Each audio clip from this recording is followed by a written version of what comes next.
તો આરબીઆઈના ગવર્નર કરી રહ્યા છે પ્રેસ કોન્ફરન્સ, આવો જોઈએ.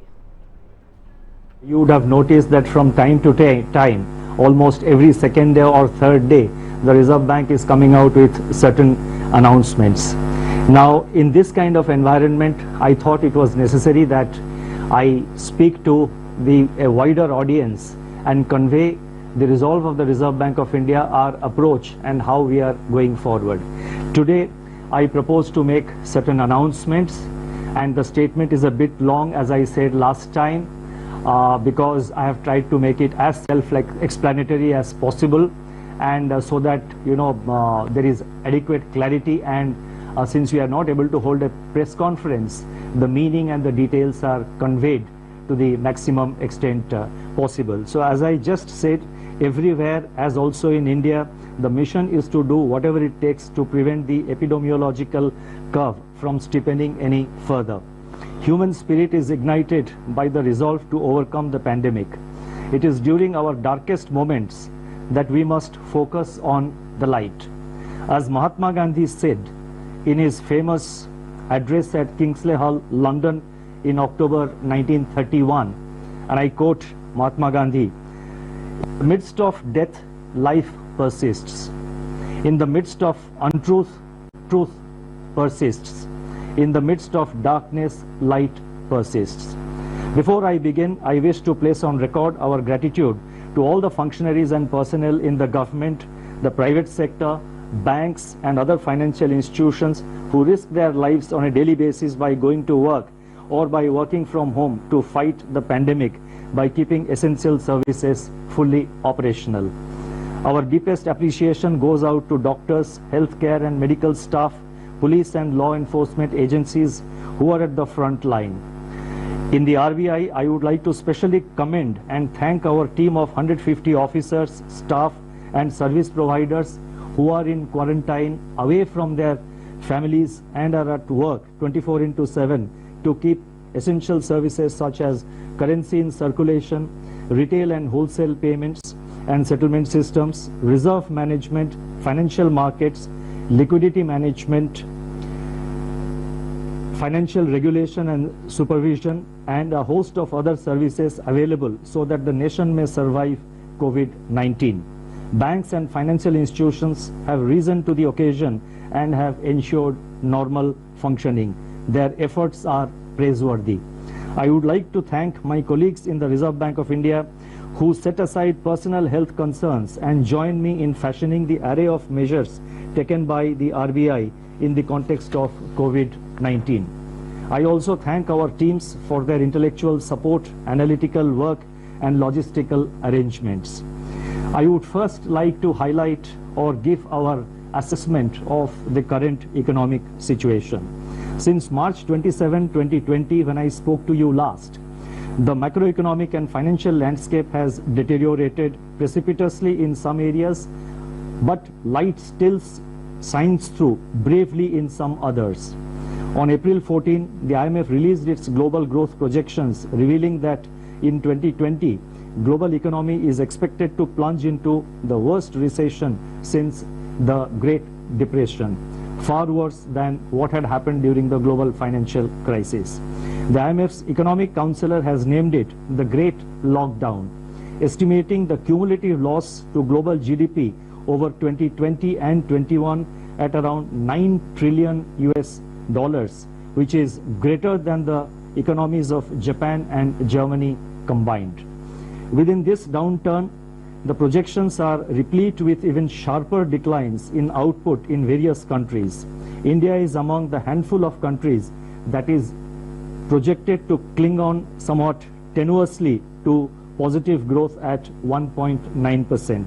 In fact, this is the highest growth rate among the G20 economies as estimated by the IMF. The World Trade Organization sees world merchandise trade contracting by as much as 13 to 32%. I repeat, 13 to 32% in 2020.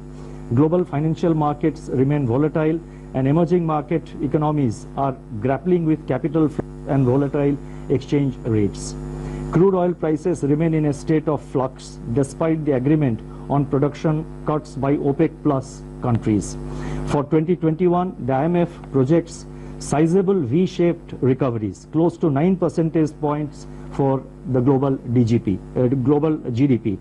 India is expected to post a sharp turnaround and resume its pre-COVID, pre-slowdown trajectory by growing at 7.4% in 2021-22. Over the last 3 weeks, there have been a few data releases on domestic developments, but they are too disjointed to allow a comprehensive assessment of the state of economy. Yet, there are a few slivers of brightness among the encircling gloom. In my statement of March 27, I had referred to continuing resilience of agriculture and allied activities on the back of all-time highs in production of food grains and horticulture, with huge buffer stocks of rice and wheat far in excess of the buffer norms. By April 10, pre-monsoon Kharif sowing had begun strongly, with acreage of paddy, which as you know is the principal Kharif crop, up by 37% in comparison with the last season, that is in comparison with the Kharif of 2019. States such as West Bengal, Telangana, Odisha, Assam, Karnataka and Chhattisgarh are leading in sowing activity despite the lockdown. On April 15, the India Meteorological Department IMD forecast a normal southwest monsoon for 2020 season, with rainfall expected to be 100% of the long period average.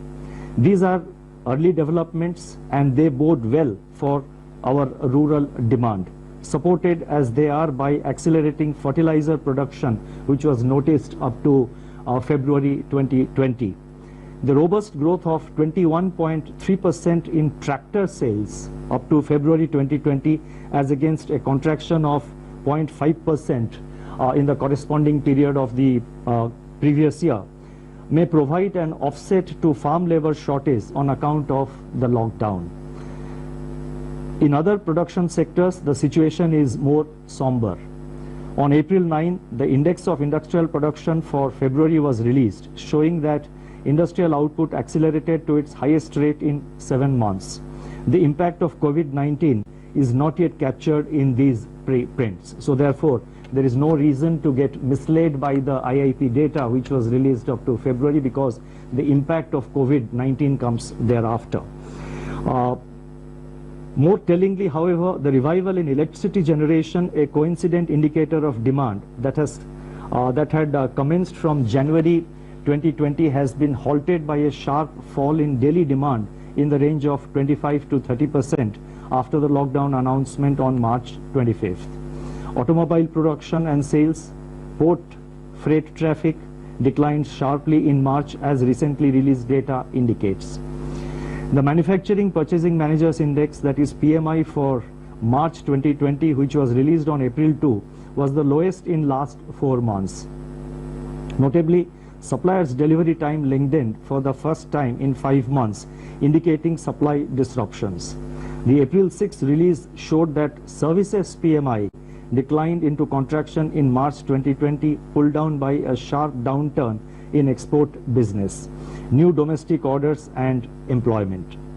In the external sector, the contraction in exports in March 2020 at minus 34.6% has turned out to be much more severe than during the global financial crisis. However, amidst all this, the level of foreign exchange reserves which we have continue to be robust at US dollar 476.5 billion on April 10th, equivalent to 11.8 months of imports. Turning to the status of banking operations since the nationwide lockdown was imposed by the Government of India, the RBI has taken a number of steps to ensure normal business functioning by the entire banking sector. As a result, payment infrastructure is running seamlessly. Banks have been required to put in place business continuity plans to operate from their disaster recovery sites and or to identify alternate locations for critical operations so that there is no disruption in customer services. Our data show that there was no downtime of internet banking.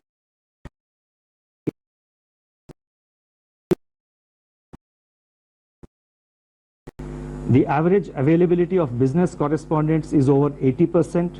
Regional offices of RBI have supplied fresh currency of rupees 1,20,000 crores from March 1 till April 14th to currency chests across the country to meet increased demand for currency in the wake of COVID-19 pandemic.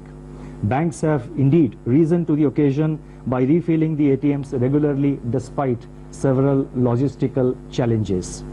In my statement of March 27, I had indicated that together with the measures announced on March 27, the RBI's liquidity injection was about 3.2% of GDP since February 2020 MPC meeting. And as you would recall, the February MPC meeting, the announcements were made, if I recall correctly, on 6th of February. So from 6th February 2020 till March 27th, including the announcement made on March 27th, RBI had injected liquidity of an amount equivalent to 3.2% of our GDP. Since then, that is since March 27th, surplus liquidity in the banking system has increased sharply in the wake of sustained government spending. Systemic liquidity surplus as reflected in net absorptions. I am talking about net absorptions, that is the difference between the taking into account both the reverse repo and the repo. So therefore, the systemic liquidity surplus as reflected in net absorptions under the LAF averaged at about rupees 4.36 lakh crore during the period March 27th to April 14, 2020. As announced on March 27, the RBI undertook 3 auctions of targeted term repo operations, that is TLTRO, injecting cumulatively rupees 75,041 crore to ease liquidity constraints in the banking system and distress financial markets. Another TLTRO auction of rupees 25,000 crore is being conducted today. In response to these auctions, financial conditions, now this is very important, in response to these conditions, financial conditions have eased. I correct myself, in response to these auctions, financial conditions have eased considerably as reflected in the spreads on money and bond market instruments. Moreover, activity in the corporate bond market has picked up appreciably with several corporates making new issuances. There are also some indications that redemption pressures faced by the mutual funds have also somewhat moderated. Against this background, and as I mentioned that we have been constantly monitoring the situation after considerable internal deliberation and after monitoring the evolving situation, and in our effort to see that the financial system is fully functional, the markets are fully functional, we have in RBI decided to announce certain additional measures, and I would now like to elaborate upon them.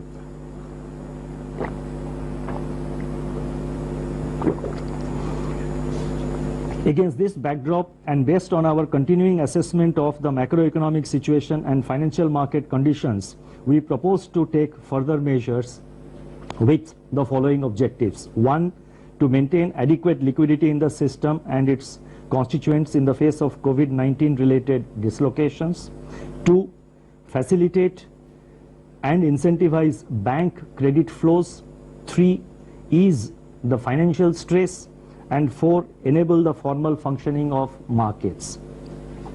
The first set of measures relate to liquidity management. The RBI has moved in a calibrated fashion to ensure conducive financial conditions, and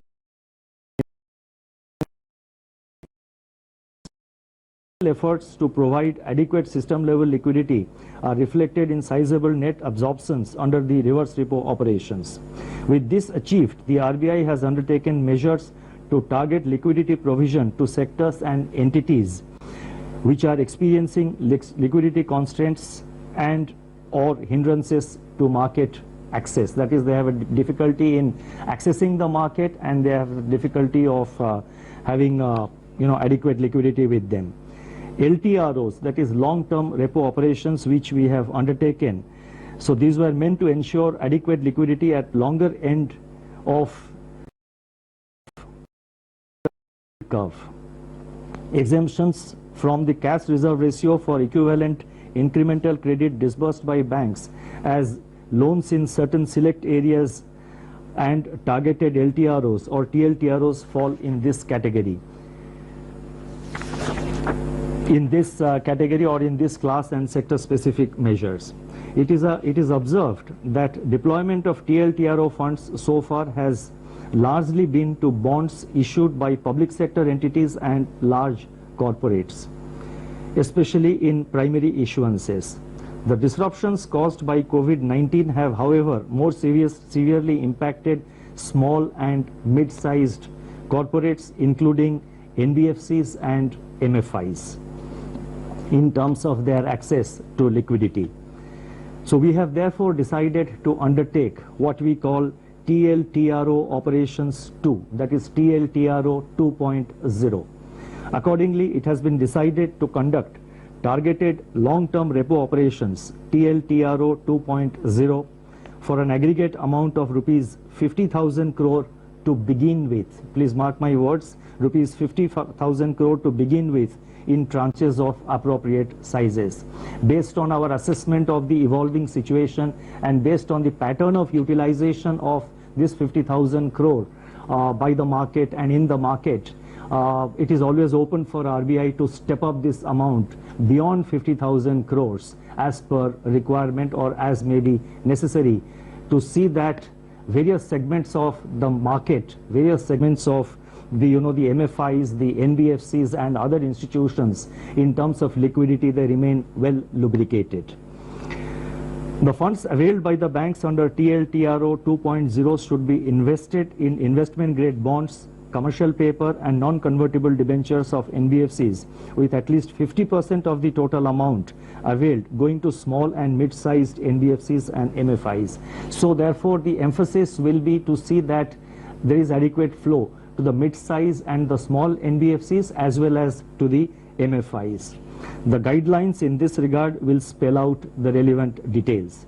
These investments have to be made within 1 month of the availment of liquidity from RBI, as in the case of the earlier TLTRO auctions which have been conducted so far. Investments made by banks under this facility will be classified as held to maturity HTM even in excess of 25% of total investment permitted to be included in HTM portfolio. Exposures under this facility are also not to be reckoned under the large exposure framework, and the notification for TLTRO 2.0 auction will be issued today. The next announcement relates to refinancing facilities for all India financial institutions like NABARD, SIDBI and the National Housing Bank. All India institutions such as NABARD, SIDBI and National Housing Bank play an important role in meeting the long-term funding requirements of agriculture and the rural sector, small industries, housing finance companies, MFIs and NBFCs. These all India financial institutions normally raise resources from the market through specified instruments which are allowed by the Reserve Bank of India, in addition to, of course, relying on their own resources. In view of the tightening of financial conditions in the wake of COVID-19 pandemic, these institutions are today facing difficulties in raising resources from the market.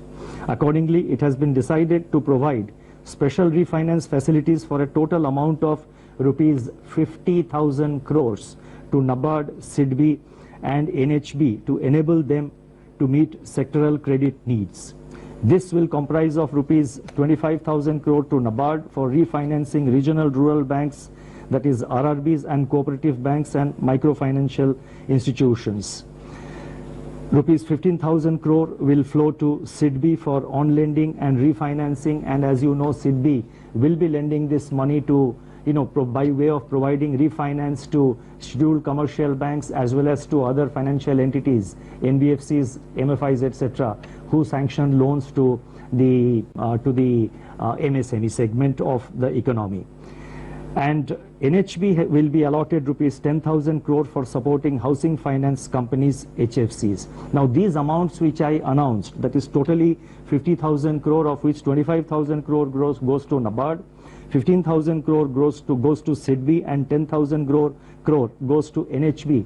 These amounts have been determined and decided in consultation with these institutions. Should there be additional requirement by these institutions, and again depending on and based on the actual utilization of resources provided, funds provided by the liquidity provided by the RBI, if there is a further requirement, the RBI will assess the situation, review it, and take further measures to step up this level of liquidity support. Advances under this facility will be charged at RBI's policy repo rate at the time of availment. So these institutions get it today as per the repo rate, which is 4.4%. So therefore this will enable these institutions to provide the refinance at an affordable rate, at a reasonable rate, when they extend this money to various lending institutions.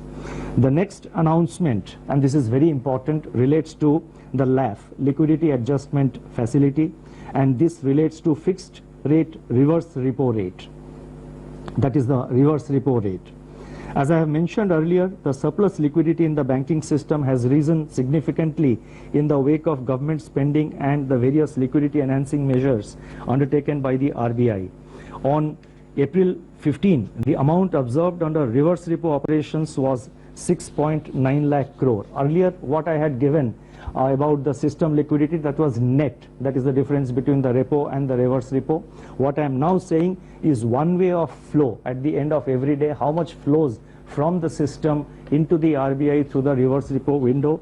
That has been in the order of, on April 15th, the RBI absorbed rupees 6.9 lakh crore through the reverse repo window. So that much of surplus was with the system.